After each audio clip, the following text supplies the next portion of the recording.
Assalamu alaikum badi ngolo ngal konton koten kedron Gambia Talent TV la annal badi malam dron Fatou Janama bim felale min tole wolto mo National Assembly ti kali yalo nyame bilela ordinance section ti me yalon koy bakala ni November karo ti tande lulo la 2024 mbale National Assembly bu ngola kono dum sain te fengo fen kala don fokasi don ka député wol batum men yalon ko bi wol le menasila député bu ngota ko ku jamal ka caaji woto don alim batum minute d'entendre minali ko tenka life andare Gambia Tele National Assembly la barka ba.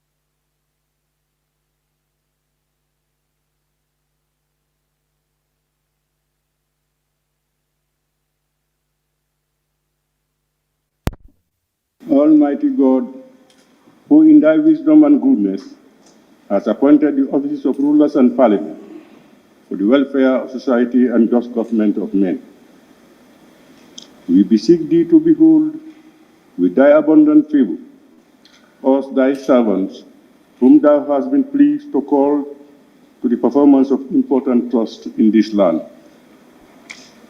Let thy blessing descend upon us here in this house assembled. Grant us that we may treat and consider all matters that shall come under our deliberation in so just and faithful a manner, to promote thy honor and glory, to advance the peace, prosperity, and welfare of this country, and of those whose interests thou hast committed to our charge. Amen.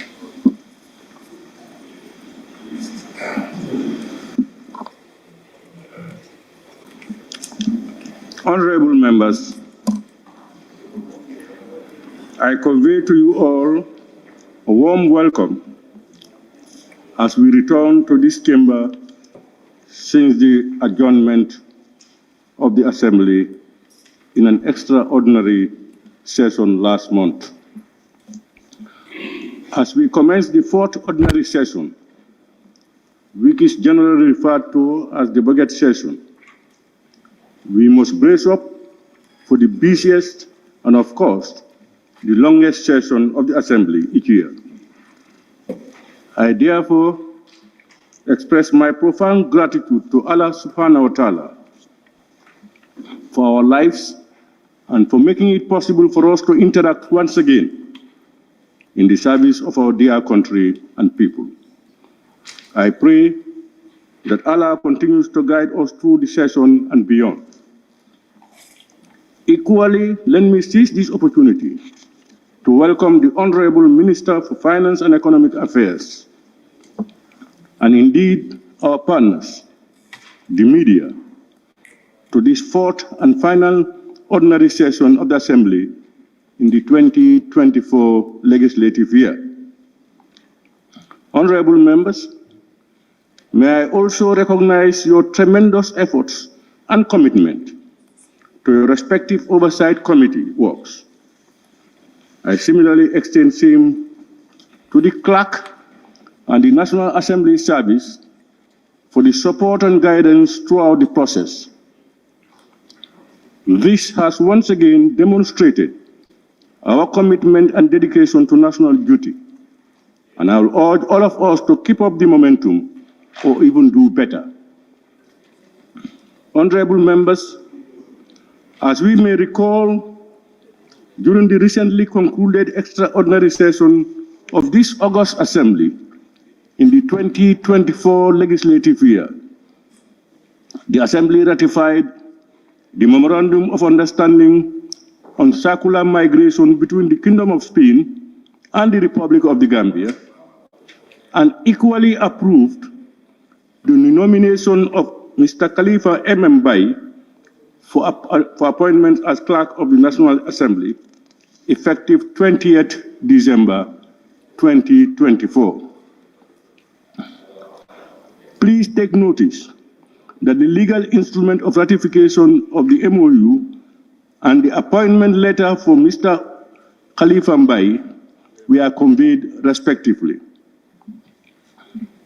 Honorable members, I am also delighted to report that shortly after the third ordinary session, I led a delegation of this Assembly to the Commonwealth Parliamentary Association Africa Region annual general meeting held in Arusha, Tanzania, where I was duly elected president of the association for the next 1 year. I have also, on your behalf, graciously accepted the request of the Association for the National Assembly of the Gambia to host the 2025 annual general meeting of the association. Equally, honorable members, I also joined colleague speakers and presiding officers of African legislatures last month in Accra, Ghana, to establish the Conference of Speakers and Presidents of African Legislatures.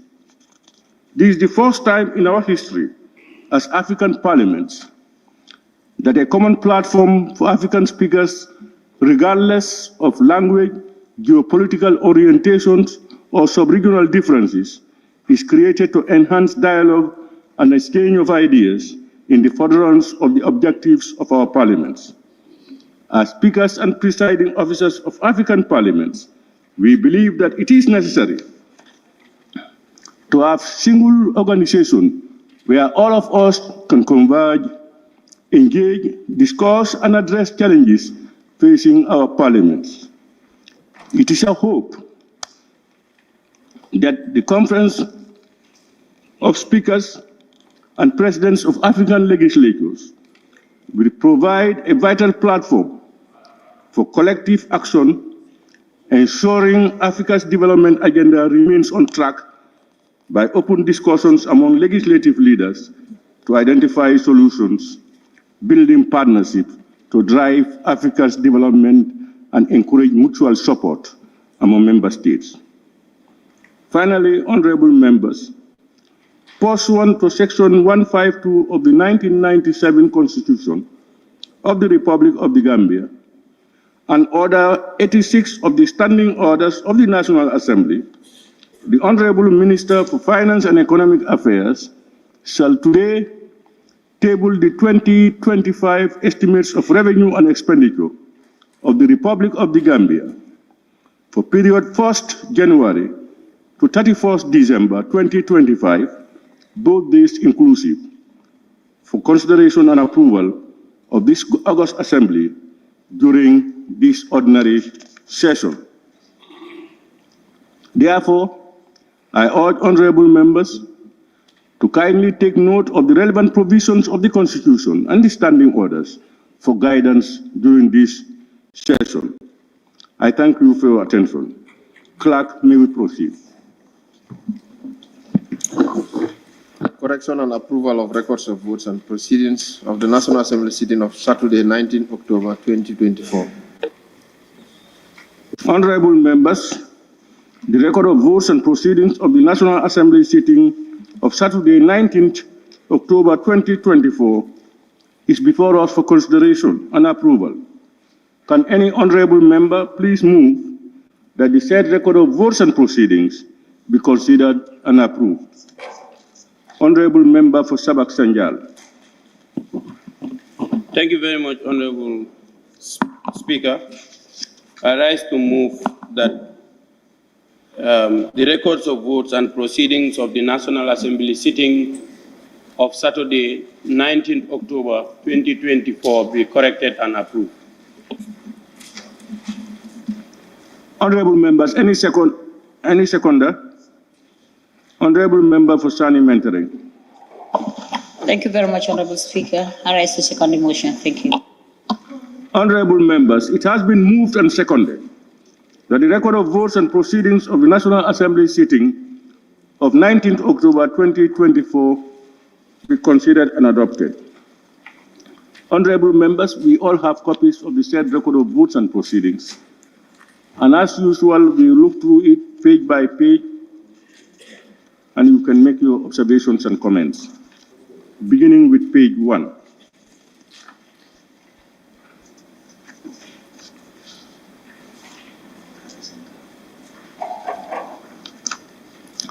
Jara Central.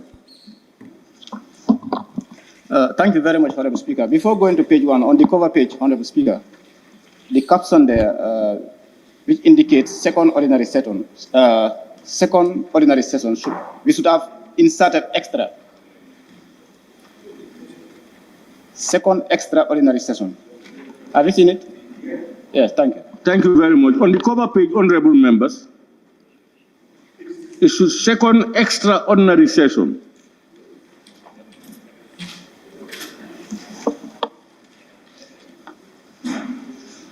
May I proceed on page 1? You can proceed to page 1. Okay, Honorable Speaker, on page 1, the top caption there, 6th Assembly of the Second Republic 2024 legislative year, second extraordinary session, record of votes. Record of is missing there. Record of votes and proceedings. Members, are you following? On top of page 1, the heading, where you have 6th Assembly of the Second Republic 2024 legislative year, second extraordinary session. Then you have votes and proceedings. It's record of votes and proceedings. And wherever it appears, Speaker. And wherever it appears.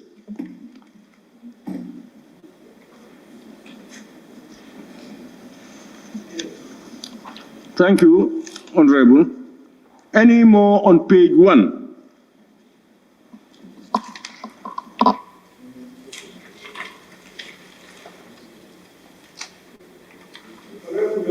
We can move to page 2.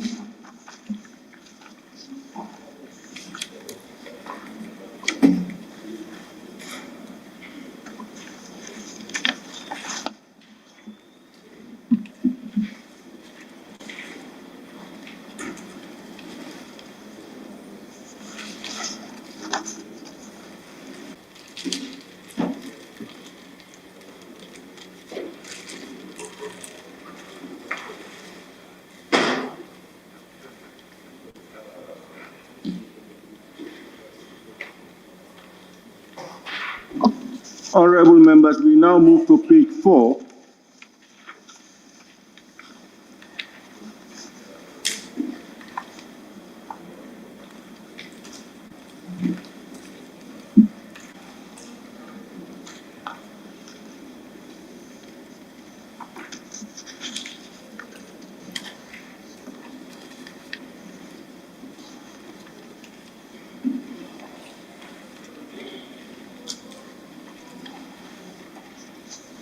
Honorable members, page 5.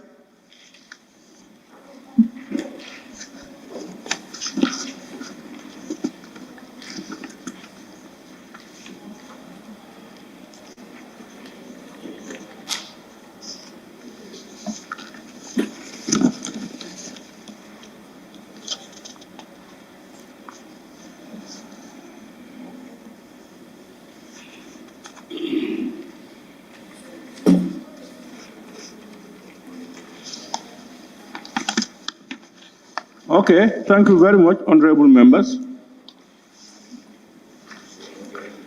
It has been moved and seconded that the record of votes and proceedings of the National Assembly sitting of 19th October 2024 be approved with amendments. Those in favor, please say aye. Those not in favor, please say no. The ayes have it. Clerk, can we proceed? Okay. Motion. Section 152 of the 1997 Constitution and Order 86 of the Standing Orders of the National Assembly, laying of the estimates of revenue and expenditure of the Republic of the Gambia for the fiscal year 2025, 1st January to 31st December 2025, both days inclusive, by the Honorable Minister for Finance and Economic Affairs. Thank you, honorable members. May I now invite the Honorable Minister for Finance and Economic Affairs to table the report. Honorable Minister.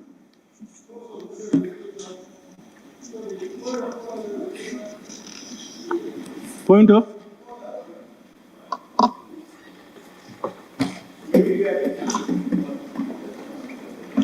Thank you very much, Honorable Speaker.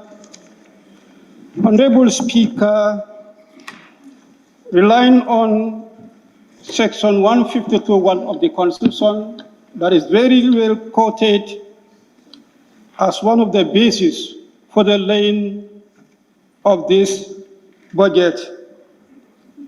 And of course, you also quoted 86(1) of the standing orders.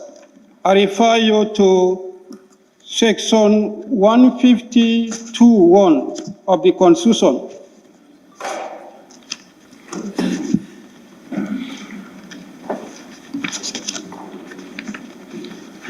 Section 152(1), Honorable Speaker, it could be recalled in 2023,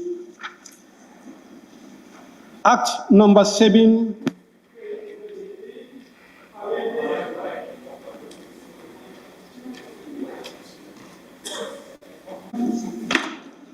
I did say it could be called Section 152 was amended in 2023, Act number 7 of 2023. And the very provision that is quoted, I will not know whether that amendment was taken into consideration, which I will read. The President shall cause the Minister responsible for finance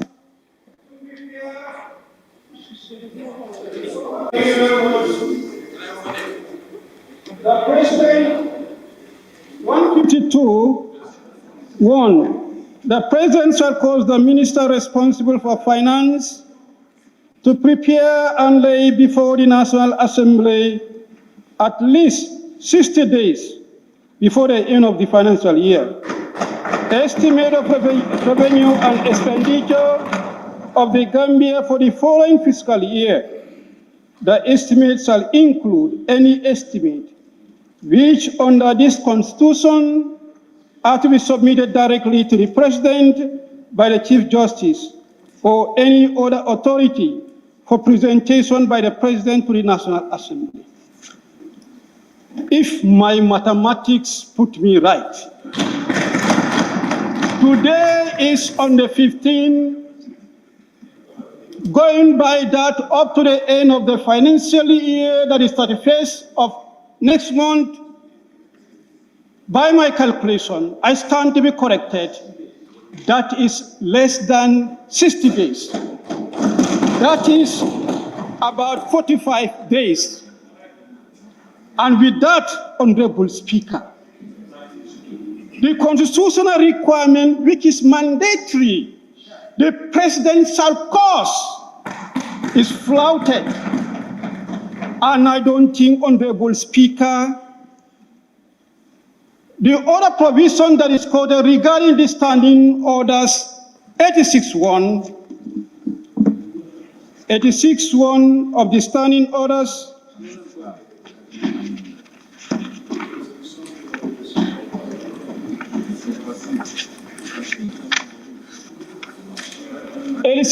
of the standing orders, the President shall cause the Minister responsible for finance to prepare and lay before the Assembly at least 30 days before the end of the financial year, estimate of the revenue of the expenditure of the Gambia for the following year.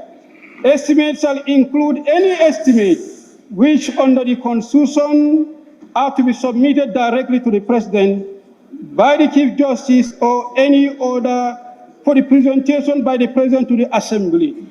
Honorable Speaker, going by Section 4 of the Constitution of the Gambia,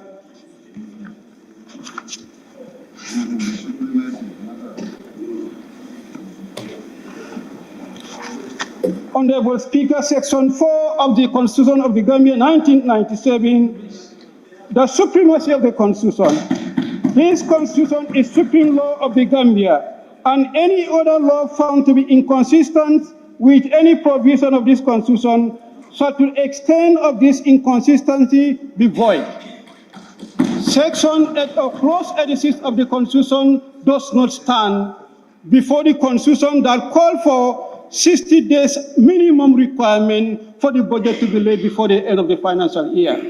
On that, Honorable Speaker, I so submit that the laying of the budget today is unconstitutional and therefore should not be accepted.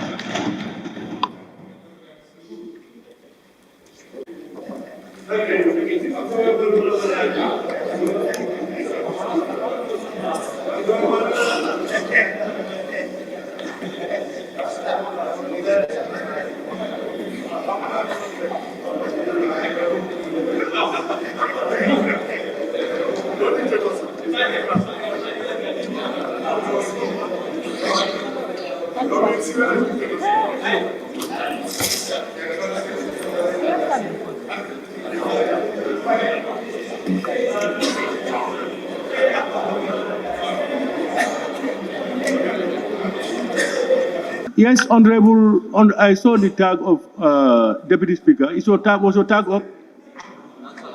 Huh? Yes? What is...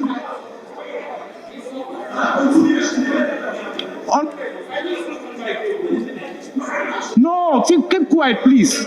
I don't like this type of things. We cannot raise the issue of Section 86 of the standing orders, as well as the 1997 constitutional provision. What we are here today is to lay the estimates of revenue in accordance with the Constitution. He has raised a point of non-compliance for 90 days, and he raised also a point of of 60 honorable members, honorable, he please. raised, Honorable, he raised the Deputy point Speaker. of Deputy Speaker, please. honorable members. Deputy Speaker, please. Honorable members, I have said it many a times. No one person has monopoly of knowledge. The right you have to speak is the right others have. You must be willing to listen to people, otherwise nobody will listen to you. I have said this many a times, and there are some of you who are fond of shouting when people are speaking. Please avoid it. Please, I appeal. Honorable member, can you continue? Honorable Speaker, Brikama North and Minority Leader raised two issues. Section 151 of the 1997, 152 of the 1997 Constitution and Section 86 of one of the standing orders. When you raise a point of order based on the standing orders, the Honorable Speaker should rule. He raised the issue of 30 days as per the standing orders and the issue of 60 days, which was amended by this very August Assembly, for the compliance of laying of the estimate to this August Assembly. He has in part, of course, highlighted that, but in part he failed to highlight what's next. Do we have a legal provision that will deter us from proceeding to hear the minister lay the estimate of revenue and expenditure? And secondly, Honorable Speaker, what is the determinant? Is the Honorable Speaker who will determine the compliance of provisions or not? To the extent of... Honorable Speaker. Okay, thank you very much, Honorable Deputy Speaker. Honorable, yes.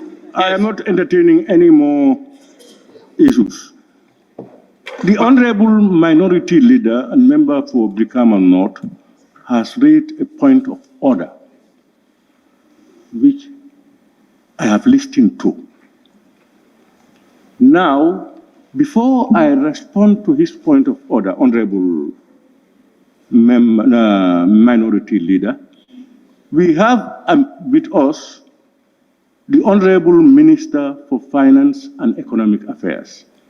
As highlighted by the Honorable Deputy Speaker, you've quoted two sections, one from the Constitution, the amended version of the Constitution, and the other is the standing orders.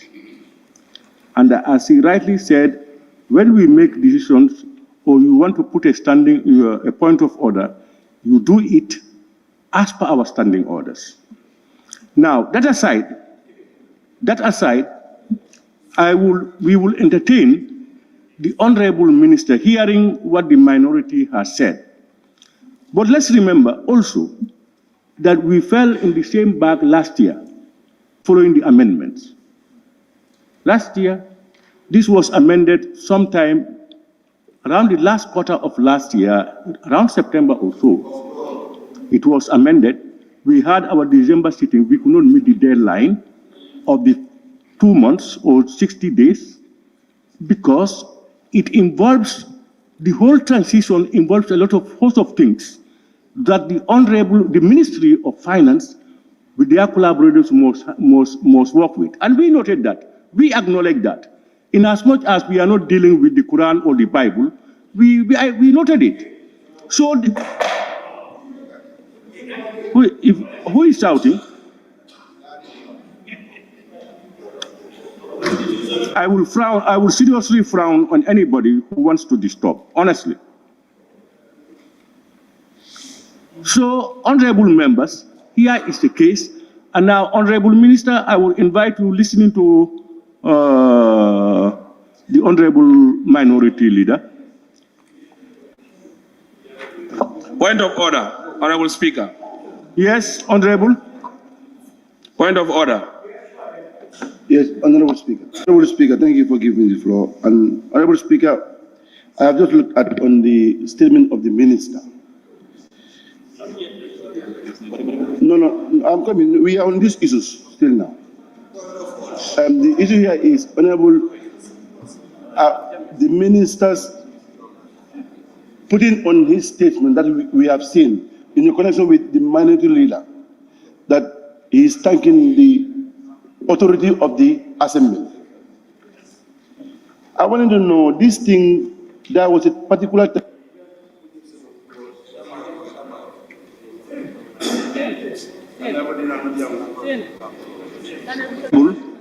I think we can, I will have to make a ruling on this. But what is happening is, I want to invite the Honorable Minister. Point of order. Point of order. Who is rising to a point of order? Sabak Sanja. Yes, sir. Honorable Speaker, yes. Thank you very much, Honorable Speaker. I don't know whether the mics are working. Honorable Speaker, thank you for giving me the opportunity. We have our standing orders that regulates the proceedings of the National Assembly. Order 18. I will be citing different orders, Honorable Speaker. No. What is your point of order? On 18, first, on 18. 18, standing order 18? Yes, but I stand to be corrected because I will refer you to some orders. What is standing order 18? Okay. Honorable Speaker, point of order 18 is saying that any member deviating from these standing orders may be immediately called to order by the Speaker or by any other member rising on a point of order. That is, if somebody is deviating. I want you to listen to me. I want the Speaker to listen to me. Speaker, can you hear me? Now, a member rising on a point of order, in accordance with standing order 32, sub 1, that is permissible interruption, shall direct attention to the point he or she desires to bring to the notice and submit the same to the Speaker for a decision to be made. Now, the member for the Kamana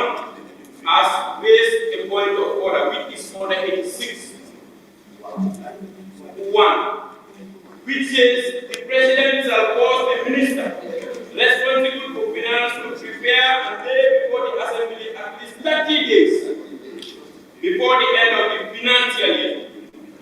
That is our standing orders and reading.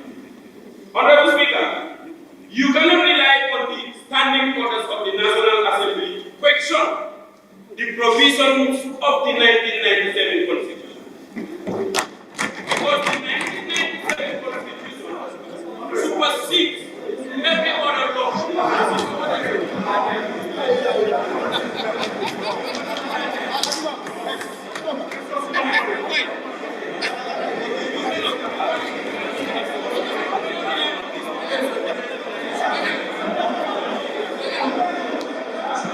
Honorable members. Honorable members.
You know you are missing. Hold on.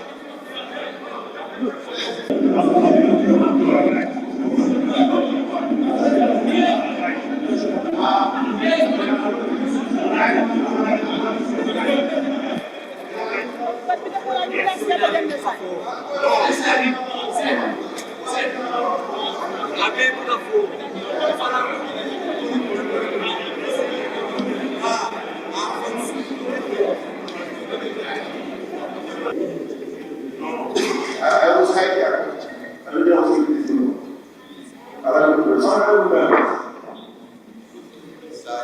As I said, we have to go to order from the Honorable Minority. And the second form. I have said to Honorable Minister, he has specific to that point of order that the Honorable Minority Leader made. That he speaks to on that. Honorable Minister, please.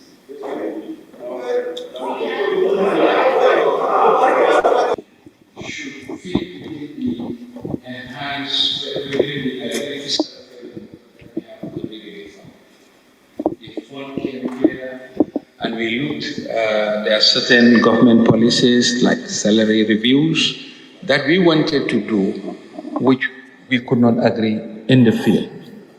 As such, we had to take the discussion to Washington during the annual meeting of the World Bank and IMF. So it was very protracted and extensive. As a result, we could not, as part of the program conditions of the IMF, agreeing with a budget that will be consistent with the fiscal framework is one of the conditions. And we could not unilaterally prepare a budget without coming to terms with the framework. So that discussion is what delayed the completion of the budget in country while they were here in October. So we sought advice and guidance, and the objective was government has certain emphasis we wanted to do. And to be transparent with the August Assembly, as it is already reflected in the budget, we wanted to do a salary review. And I think it was the request of this Assembly that salary review should be part of the 2025 budget. Consistent with that directive and the executive position, salary review was proposed. But the level of salary review had to go through a lot of iterations, and on that discussion spanned more than 3 to 4 weeks. It was only during the annual meeting of the IMF and World Bank that the budget negotiations were concluded, and as a result, we confirmed and we reached a budget which was mutually agreeable to both parties. So that is what was the background for the delay of 2 weeks for us to lay the budget before the August Assembly. I submit. Thank you. Honorable members, I have listened attentively to the point of order raised by the Honorable Member for Brikama North and Minority Leader. It is my responsibility to make your judgment. Why I allow the Honorable Minister is to better inform me to make an informed decision on the matter. While I appreciate and acknowledge the challenges faced by the Honorable Minister and the government on the issue of budget preparation with their partners, it is clear that the amendment of the Constitution to provide for 60 days for the budget to be tabled is not met. I must therefore acknowledge and give credit and merit to the Honorable Minority Leader and Member for Brikama North. However, it is also very clear that the provisions do not go further to direct what next should be done in case a budget falls foul of the Constitution. What next? Noting that the budget is a very critical instrument, a legal instrument, that will definitely impact the lives of the Gambian people. I want to direct, whilst we acknowledge this, I want to ask the Honorable Minister to ensure that we don't fall in this situation again. That the Constitution is the supreme law of the land, must be held at all times. And the provisions of the standing orders that we are quoting, that's 86.1, stands null and void in as much as it is in contrary to the provisions of the standing of the Constitution. So, honorable members, with this in mind, Honorable Minister, please do all what is necessary, bearing in mind and noting your challenges, so that come 2027 budget, we don't have this crisis. It's either, if it is possible for you to negotiate with your partners for a better time of negotiations, if that is not possible, for a possible review of the proposed constitutional provision. Laws are made to suit the people. We are not dealing with the Quran or the Bible. If we make a law that we think hinders our progress, we should be able to review it. So these are the challenges we have, and honorable members, with your indulgence, I want to ask that we now allow the honorable minister to table his report. Yes, honorable member. Thank you, Honorable Speaker. Thank you, Honorable Speaker. I am using the Constitution, Section 6, to derive my point of order. And with your permission, if I can read Section 6.1, it says, any person, A, by himself or herself, or in concert with others, by any violation or other unlawful means, suspend or overthrow or abrogate this Constitution or any part of it, or attempt to do any such act, or B, aids and abet in any manner by any person referred to the paragraph A, commits an offense of treason and salary, on conviction, be liable to penalties prescribed by the Act of the National Assembly for that offense. So therefore, I am still submitting this for your ruling based on what you have said. Thank you. Honorable member, you are not a court of law. That can only be interpreted and judged by the Supreme Court of the Gambia. If you feel, honorable, listen to the judgment. If you feel somebody has flouted the Constitution, you go to court. Honorable, this is not a court of law. Honorable, please keep quiet. Please keep quiet. When you were talking, I kept quiet. Listen.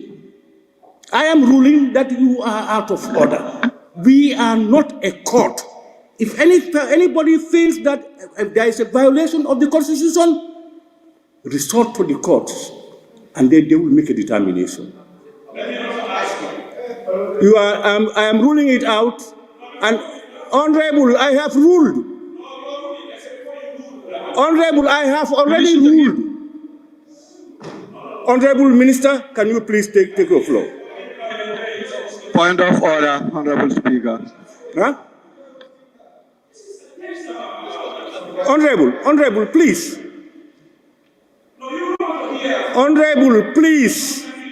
Honorable, you see, this is an orderly institution. You are not here to showcase yourself. You must obey the laws. You cannot read it without my permission. Please. Minority, you said you want to say something. Honorable Speaker, I want to believe with your indulgence, having made this ruling, of course, I acknowledge trying to accept the constitutional flaws that was highlighted. And however you take into consideration the predicaments that we confronted with as a nation, and you appeal that strong warning be given to the minister and be allowed to lay. However, I want to move that before we invite the minister, if we can give a couple of minutes to the members to shed light on the move that is about to take, that is to lay the budget lately. Then there, people will know the digestion of the members in adherence to the ruling that we have made. Honorable Speaker, I tend to note the explanation that is advanced by the minister. The minister vested his explanation more on the review of the budget to increase the salary structures. According to the National Assembly, requested for salaries to be increased. I think the position of the National Assembly as far as salary is concerned is the review of the salary structure, but not the salary scale. It is not the case. And I even ask, when did the minister take this matter with the donor partners in Washington? This particular amendment take effect on the 21st of September 2023, passed here in the August Assembly, and assented to by the President on the 10th of October 2023. Almost more than 1 year when this amendment was done. If the minister should wait until 9 minutes and take whatever they have to do with the budget with the donor partner convince them, and that resulted to the delay. I have this ardent belief that the minister did not take into consideration this amendment. The minister did not take into consideration the reason why we did this amendment, so the National Assembly can have ample time to review and scrutinize the budget. Look at our schedule, so compressed. This is what we want to avoid. The minister is not cognizant of that fact. And I can see, basically, what has been advanced by his explanation is all vested on this move to increase the salary. If he had taken under move and commitment and interest to the plight of the people, that will result to salary increment. I have this without what you have started. What happened then? Let him tell us. When will he start to work on that? Let him tell us. When will he go to Washington to engage the partner? That is what I do this for. If we do explanation, then we can see what should be the level as advised by you. But the minister, what he has advanced is not enough. He needs to add something to that. Honorable Speaker, I submit. Thank you very much, Honorable Minority Leader. Honorable Minority Leader, I think I have cautioned the Honorable Minister well, that we will not continue to tolerate violations of the Constitution. And that, come what may, next budget, they must make sure they adhere strictly to the timeline for the budget. That was very clear. Whilst I also acknowledge the challenges the Honorable Minister said, I mean, dealing with our partners, our donor partners, it's very challenging. We are only one out of many, and they have their set goals and the targets and schedules. While we acknowledge that, we want the Honorable Minister, that's what I said, it's either or, because we cannot continue to flout or violate the Constitution. They either are able to negotiate with the partners, however challenging or difficult it is, so that they are within the time frame of the Constitution. Otherwise, if the 60-day is not friendly, let them come and negotiate with the National Assembly using reasons why they feel it should be the other way around to enable us to move forward. Because at the end of the day, the supreme interest of the Gambian people is what matters. So this is what I have said. And as you rightly said, I will give one or two people some remarks to make. I thought those things would have come in more when the minister tables and you are doing your debates, you can come out with those things. I recognize the Honorable Member for Lower Salon then, and then the Honorable Member for Sabak Sanjan. Thank you for giving me the floor, and may I also join my colleagues and thank the Minority Leader for defending the 1997 Constitution. Honorable Speaker, in the submission of the giving chance to the Minister of his submissions, is not convincing anybody. Honorable Speaker, we all take an oath of allegiance in this assembly. We are going to defend the 1997 Constitution to the fullest. Honorable Speaker, if you check the Constitution 4, the supremacy of the Constitution, if you permit me, let me read. The Constitution is the supreme law of the Gambia, and any other laws found inconsistent with any provisions of the Constitution shall be the extent of the inconsistent and above. Honorable Speaker, the reason why I'm doing this thing, we are not governed by IMF.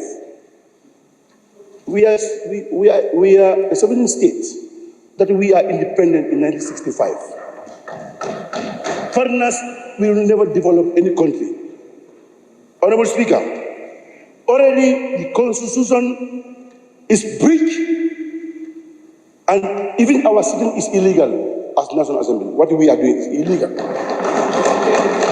We hit the nail on the head because this was ascended by the President the 10th of October in 2023. Then it's a law. And all citizens of the Gambia has to defend the Constitution. Whoever wants to go contrary they will call you as a rebel. So, Honorable Speaker, in our sittings here in this midst, is illegal, one.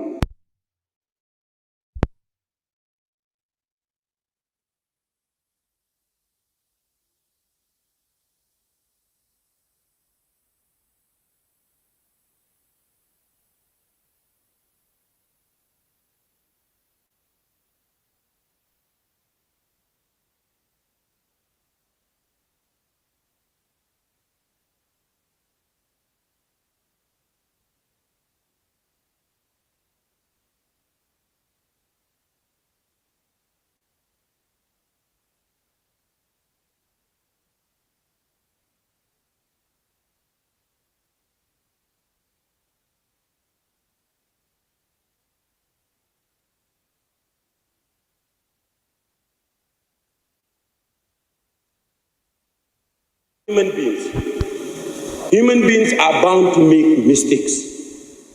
If the minister acknowledges that yes, he knew that very well there is a constitutional requirement, but because of the situation and the circumstances in which we found ourselves as Gambians, understanding those people that are suffering, understanding those low-income earners that are suffering in this country. Honorable Speaker, as we speak, there is an officer at the Edwards Francis Teaching Hospital, and that individual is undergoing so many difficulties as we speak, as far as his medical treatment is concerned. But because of his financial constraints, his life is at risk. And the budget, as proposed by the minister, is here to take care of those lives and the lives of people of our own country. Without those people, Honorable Speaker, this constitution would not be here. So please, Honorable Speaker, for the benefit of Gambians, I am begging honorable members that we should respect the Constitution, but also respect the people for which this Constitution is to protect. Thank you very much. Thank you very much. Thank you very much. Honorable member for Janjambure, please.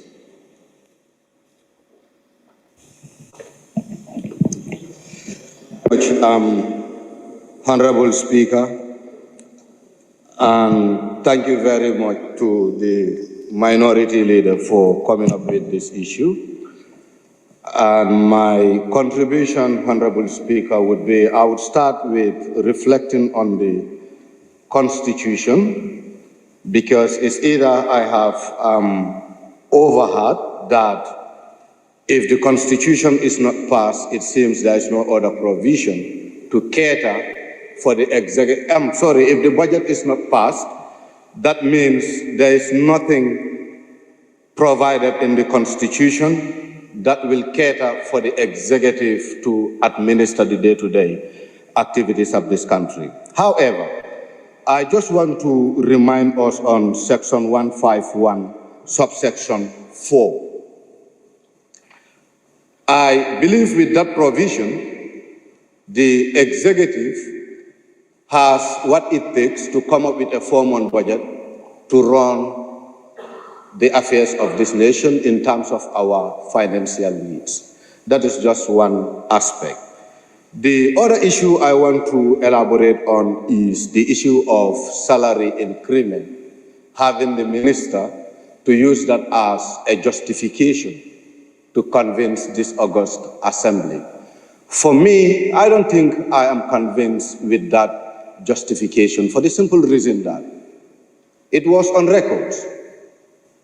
Both ministries, that is the Ministry of Finance, or both ministries, and Honorable Boy, Public Service rather, that what was going to happen is review and restructuring of salaries.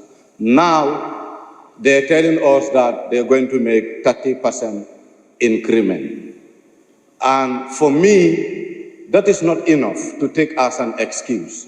What we should look at is what is being violated, which is the Constitution of the Gambia.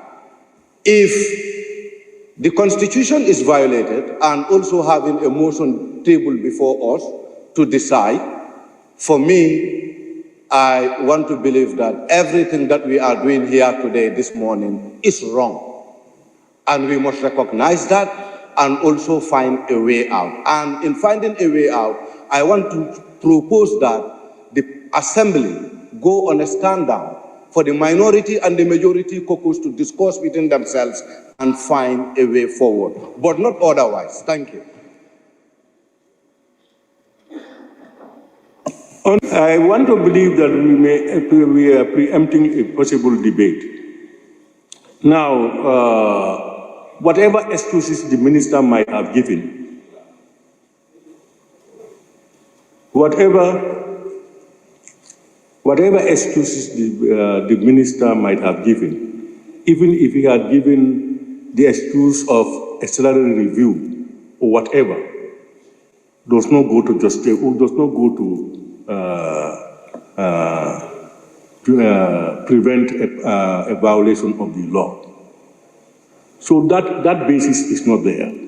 For you to be satisfied with what the reasons are used by the minister. It's not one-sided, what the minister said. It's not one-sided. Salaries is only one aspect. There are other budgetary issues with our partners that they negotiate to help sustain the budget. All those things are inclusive. But with all those things, the law is the law. It is flouted, is flouted. But we look at the greater good. The greater good is what is at stake now. So, honorable members, what I want us to do, I'm seeing a lot of tags, and we cannot create a debate over this. You know, if we want to give everybody, we'll spend the whole day here. No, the debate is not the issue. The debate is not important. You have formed an opinion. If you have formed an opinion, form an opinion. But it's not a debate. It's not to be debated. It is on the basis of the request by the minority leader that we allow 1, 2, 3, 4 people to say a few words, that we go. But what are we debating? What are we going to debate?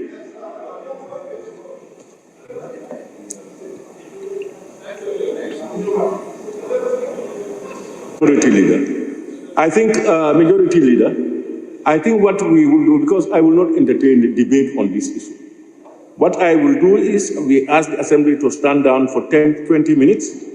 You go and do your consultations, and you come and give me something else that we can hear. So I now ask that the Assembly be suspended for 20 minutes.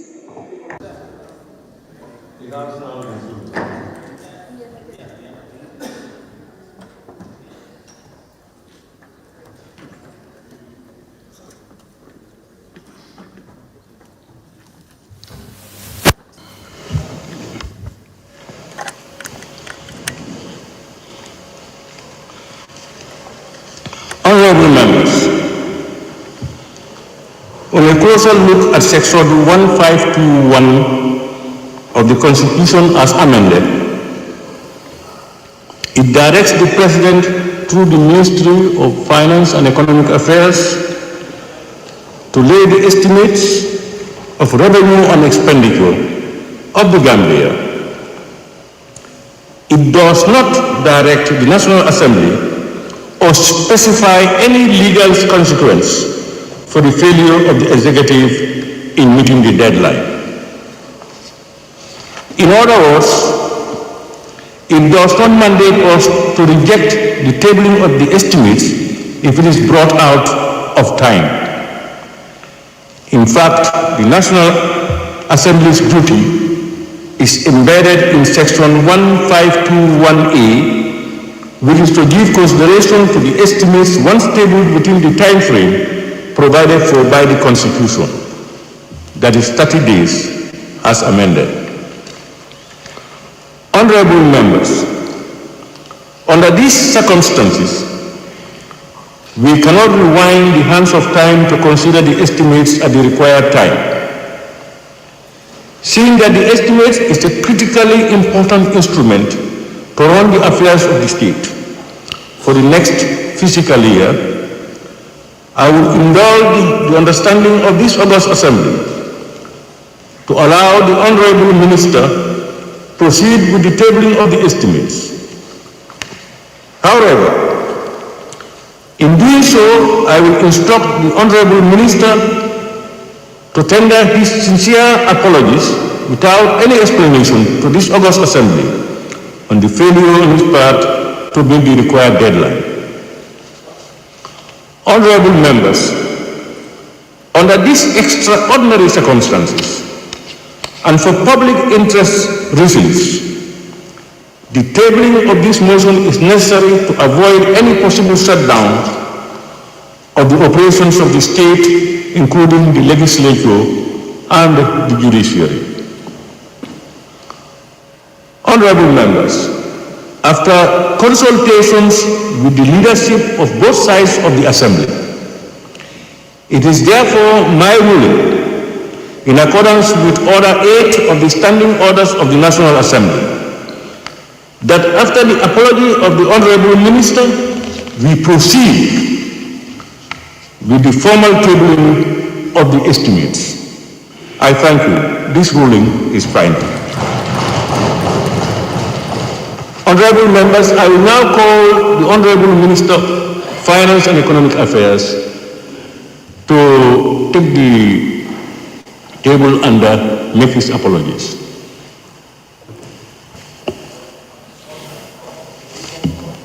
Honorable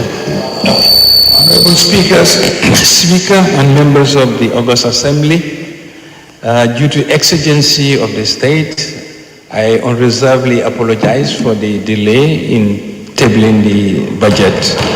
Thank you. Thanks, and thank you, honorable members of the National Assembly, both sides of the National Assembly.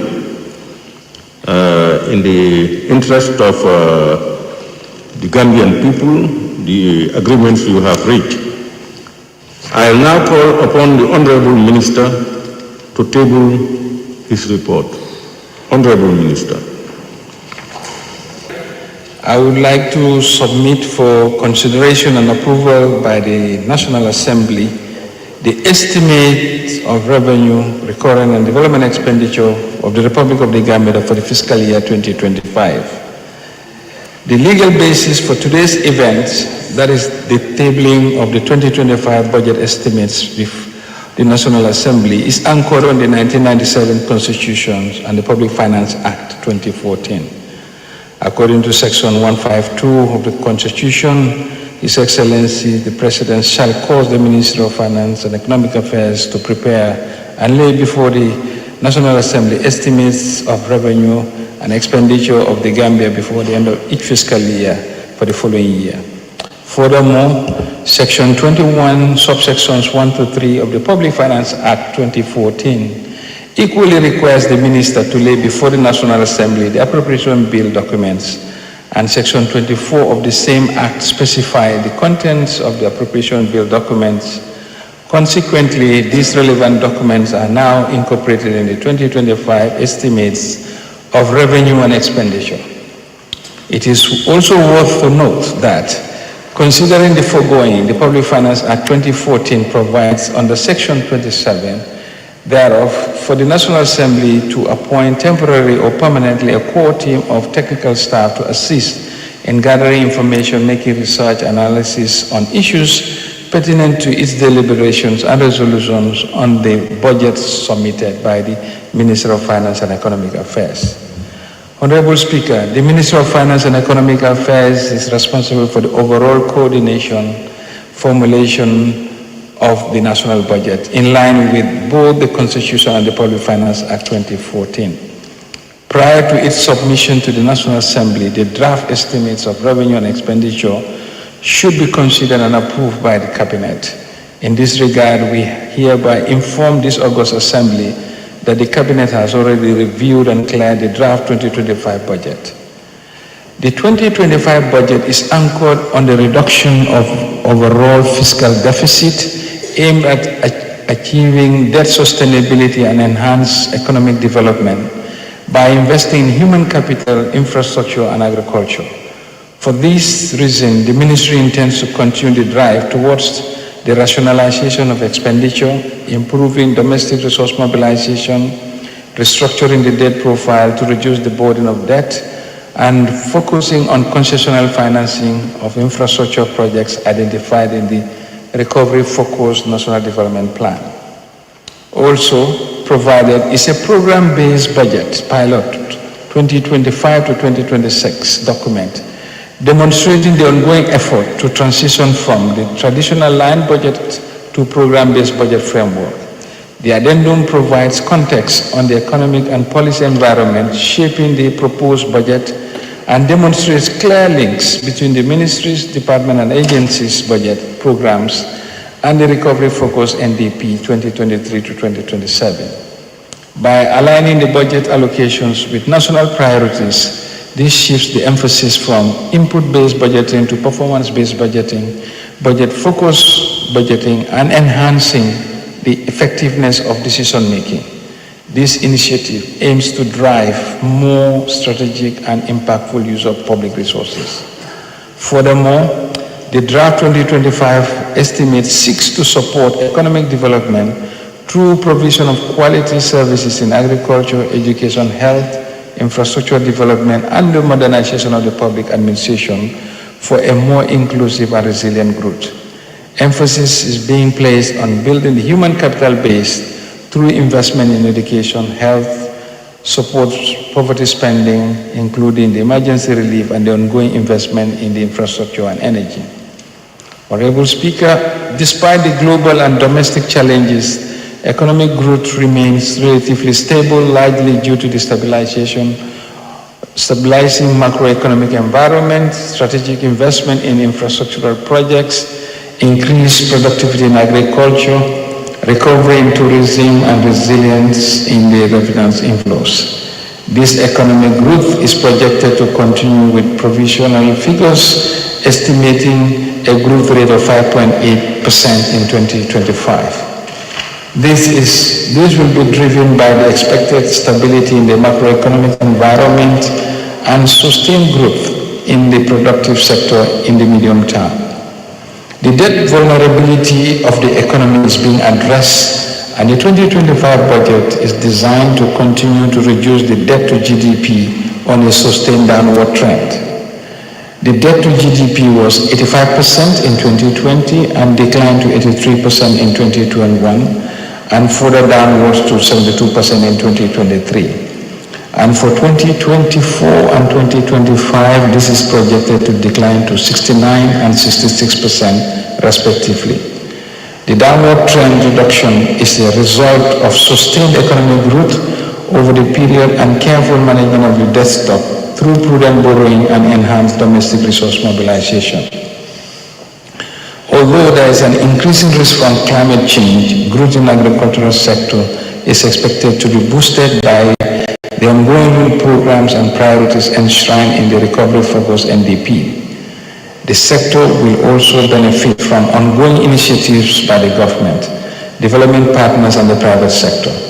Meanwhile, growth in the tourism sector is expected to be supported by recovery in the global economy and the local market promotional initiatives.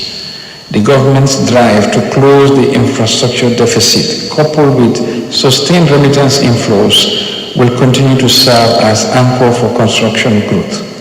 With regards to electricity, the focus will be on improving efficiency, reducing transmission and distribution losses, and increasing domestic generation of renewable energy.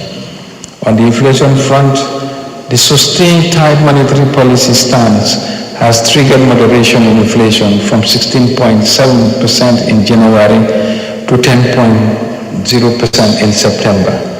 The implementation of the new foreign exchange policy by the central bank, coupled with the increased foreign currency inflows, restored exchange rate stability. In the medium term, inflation is projected to decelerate further towards the central bank target of 5%. Deceleration in the rate of inflation will be sustained by moderating commodity prices, coordination of policy efforts by fiscal and monetary authorities. Similarly, the exchange rate is projected to stabilize in the medium term. This will be driven by sustained foreign exchange inflows and positive effects of the forex policy introduced by the central bank. Honorable Speaker, I would like to take this opportunity to update this August Assembly on the status of the budget execution for the first 3 quarters of 2024 and the outlook for the remaining part of the year. The overall expenditure budget execution as at end September was 84%. This can be attributable to efforts being made to achieve the net domestic borrowing targets. These measures include constraints on expenditures on goods, on use of goods and services with the execution rate of 57% over the period.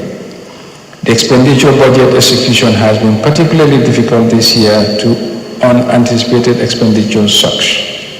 This includes the intervention of the government to the tune of $20 million to pay NOWEC arrears with independent power producers. These payments served as tariff compensation to cushion the population from tariff increase, which would have put a heavy toll on the economic challenges on the citizens. On other expenditure pressures come from the hosting of a very successful OIC summit. The anticipated financial support for hosting of the summit was not realized, and government was obliged to bankroll the expenditures related to the summit. As at end of September 2024, revenues, including program grants, totaled 17.9 billion, exceeding the projection of 17.02 billion by 5%. Tax revenues amounted to 13.24 billion, a 3.36 increase above projection. Additionally, non-tax revenues, particularly administrative fees, reached 4.4 billion, significantly surpassing 3.53 billion target. These positive outcomes are due to the ongoing domestic resource mobilization efforts by the government, and Table 1 shows the breakdown of the revenue and program grants. The first column are the actuals, the fourth column is the second is the projections, and the year-end projections are at the end. The government expenditures are expected to be in line with the approved expenditure estimates for 2024. Accordingly, total outturn for expenditures and net lending in 2024 are projected to be about 26.52 billion. This is mostly as a result of the curtailment of certain expenditures due to reprioritization in order to absorb the unforeseen expenditures arise during the year. On the debt interest, 3.57 billion has been expended up to end of September, of which 2.91 billion or 81.5% relate to domestic interest expense. Expenditures on other charges reach 7.98 billion, of which goods and services amount to 3.74 billion, and subsidies and transfers 4.23 billion.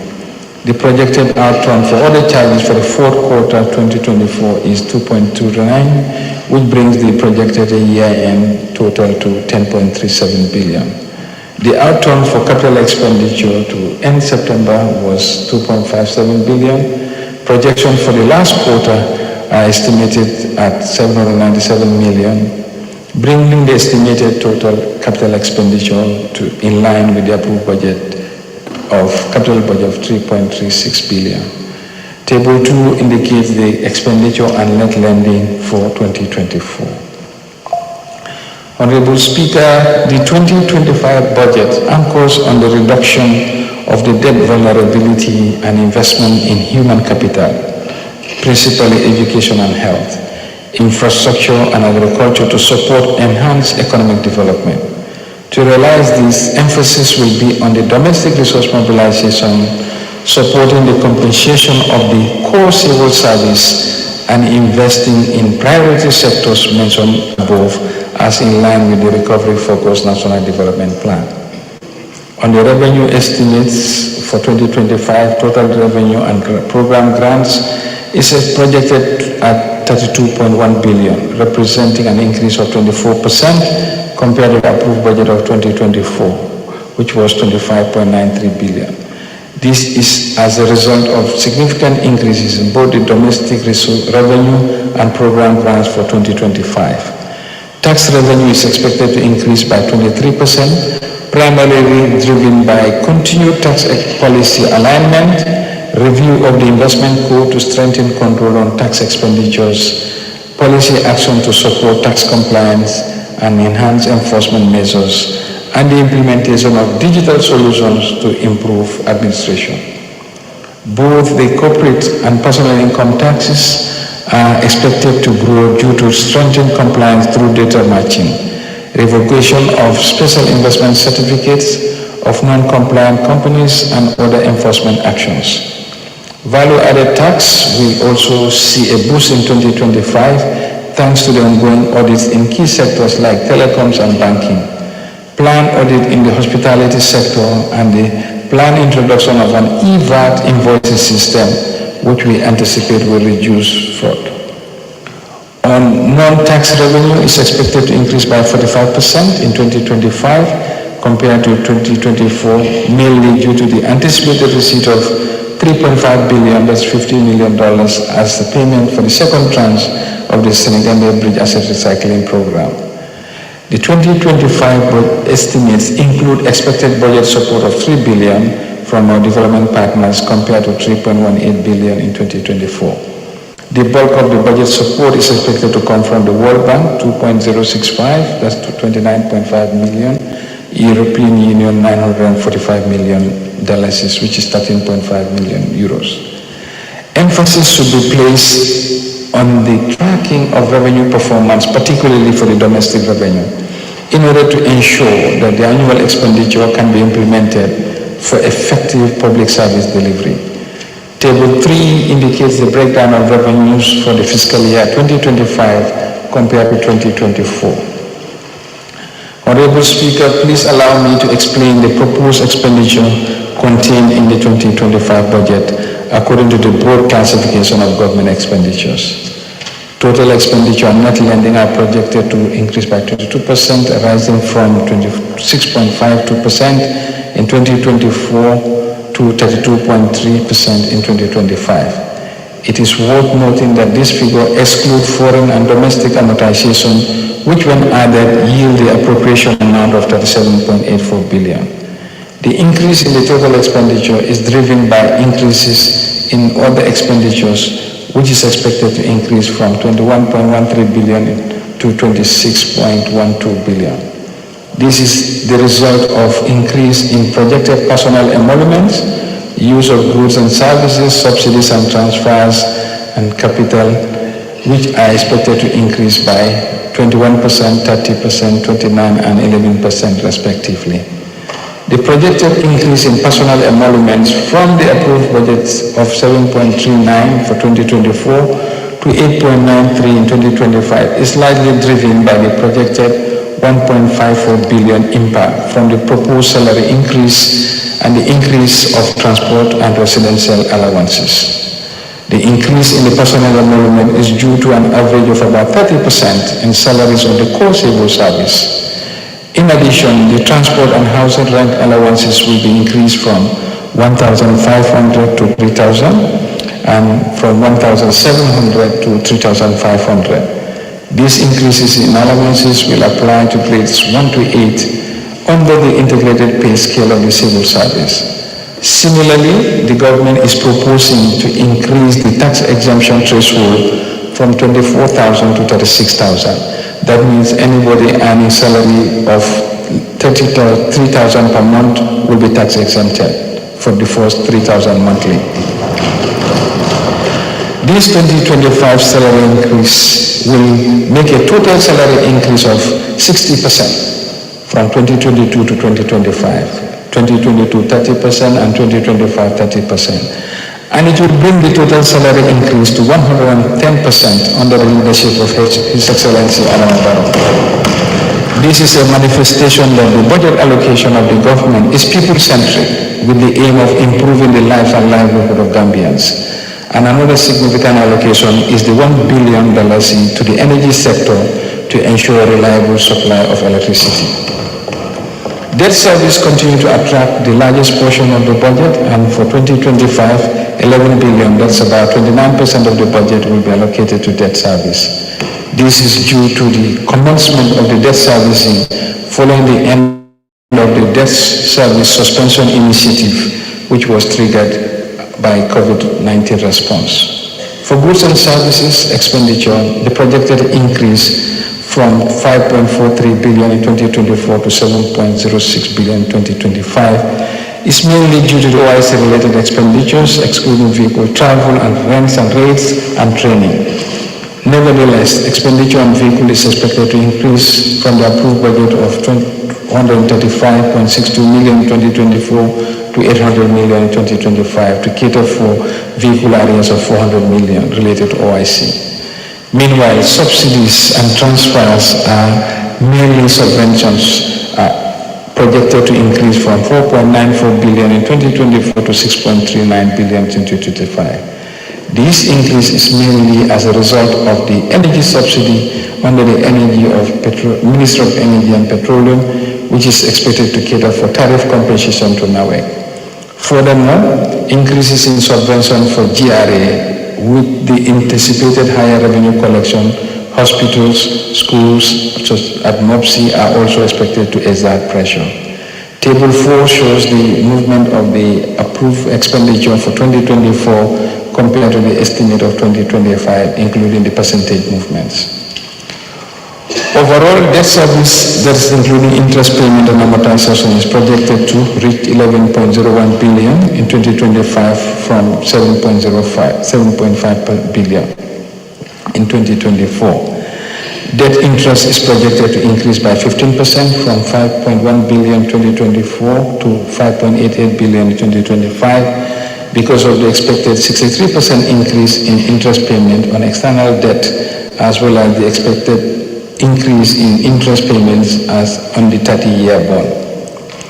Honorable Speaker, consistent with the objective of reducing the public debt, deficit financing for the 2025 budget deficit will be minimal. It will be financed mainly from domestic financing and external borrowing. In a sense, the gross deficit is estimated at only 198 million or 0.01% of the nominal GDP. The budget deficit is the lowest in the last 10 years, much less than even 1%, and the budget deficit of 2025 is a reduction of 67% from the 2024 levels. Honorable Speaker, in conclusion, the recent macroeconomic developments are showing signs of recovering economy, and this is expected to continue in the medium term. The government is committed to making the tough decisions by consolidating ongoing reforms, particularly in domestic resource mobilization and expenditure rationalization, to restore fiscal sustainability and support broad-based growth. On this note, I hereby submit the draft estimates of revenue and expenditure for this fiscal year 2025 for the consideration and approval of the National Assembly. I submit. Thank you.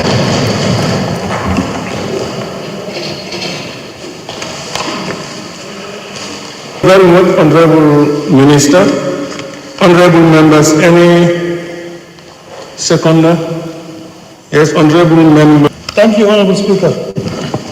Honorable Speaker, first of all, let me thank the Minister for Finance for ably tabling the estimates of the budget for 2025. But first, let me second the motion of the Minister for tabling the national budget for 2025, and equally thank him for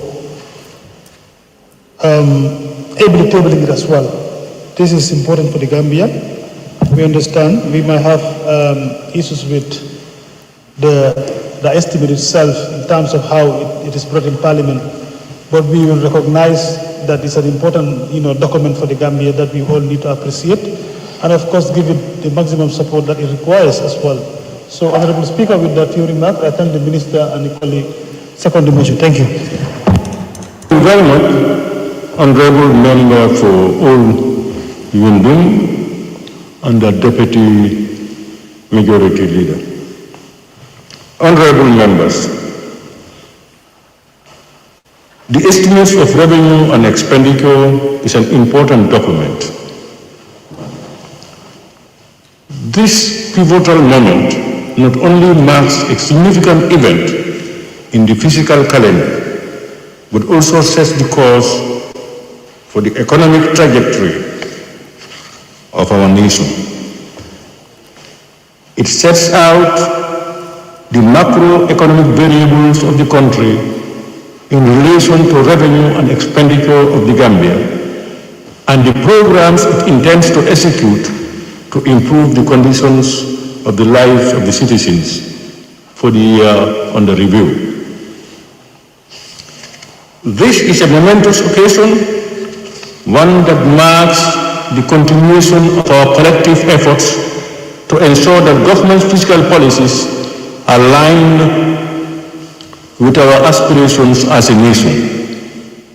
The annual budget is not merely a document, it is a roadmap to the future, outlining how our nation will utilize its resources to achieve sustainable development, improve public services, and uplift the living standards of every Gambian. We are all aware, honorable members, that the global economic environment continues to present us with numerous challenges, from fluctuating commodity prices to the impact of climate change. In light of these challenges, it is more important than ever that we approach our budget process with fiscal discipline, strategic planning, and a sense of urgency to address the most pressing needs of our people. Our budgetary decisions must be driven by a commitment to enhance the quality of life for Gambians, reduce poverty, expand access to education and healthcare, create employment opportunities, and ensure that our infrastructure supports long-term economic growth. Honorable members, as we embark on reviewing and discussing the estimates presented by the Honorable Minister for Finance and Economic Affairs, let us do so with a deep sense of accountability.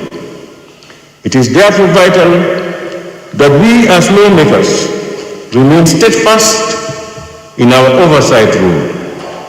Our duty is not only to scrutinize the allocation of resources, but also to ensure that these resources reach those who need them most, especially the most vulnerable amongst us. Honorable members, as we lay the groundwork for the 2025 fiscal year, let us remember that our shared goal is to create a Gambia where every citizen has the opportunity to thrive, where the government is accountable to the people, and where development is both inclusive and sustainable. In the spirit of transparency and accountability, I encourage all members of this August Assembly to scrutinize the budget thoroughly, engage in constructive debates, and contribute their insights to ensure that the final budget reflects the collective wisdom of this Assembly.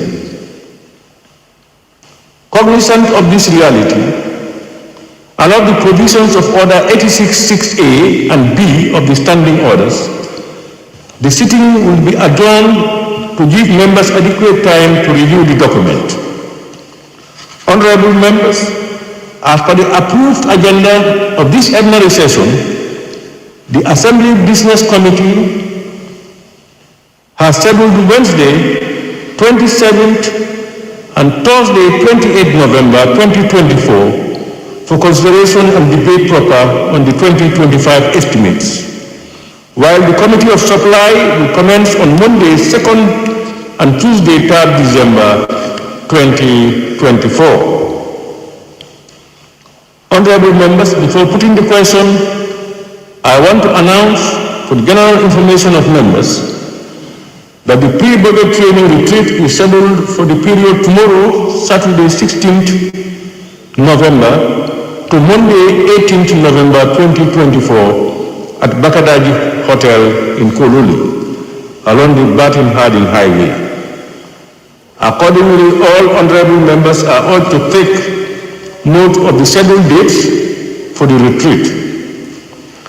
The Office of the Clerk has sourced the services of various experts and technicians on the budget analysis and training to help honorable members in their scrutiny role on the budget.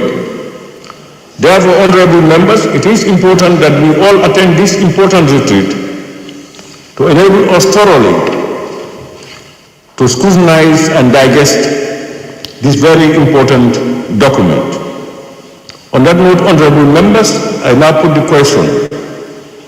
Be resolved that this August Assembly do stand adjourned until Wednesday, 27 November 2024. Those in favor, please say aye.